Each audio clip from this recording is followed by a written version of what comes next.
তরমুজ গরমকালের খুব জনপ্রিয় ও সুস্বাদু ফল। এতে পানি, ভিটামিন ও অ্যান্টিঅক্সিডেন্ট বেশি থাকে। তরমুজ খাওয়ার উপকারিতা: 1. শরীর ঠান্ডা রাখে। তরমুজে প্রায় 90% পানি থাকে, যা গরমে শরীরকে ঠান্ডা ও হাইড্রেটেড রাখে। 2. পানির শূন্যতা দূর করে। গরমে ঘাম বেশি হলে শরীর থেকে পানি কমে যায়, তরমুজ সেই ঘাটতি পূরণ করে। 3.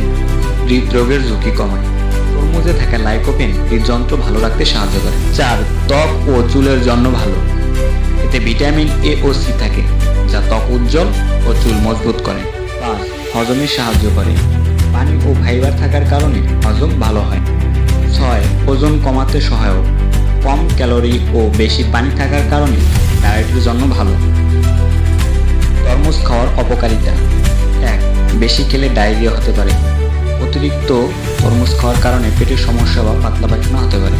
2. ডায়াবেটিস রোগীর তরমুজে প্রাকৃতিক চিনি বেশি থাকে, বেশি খেলে রক্তে শর্করা বাড়তে পারে।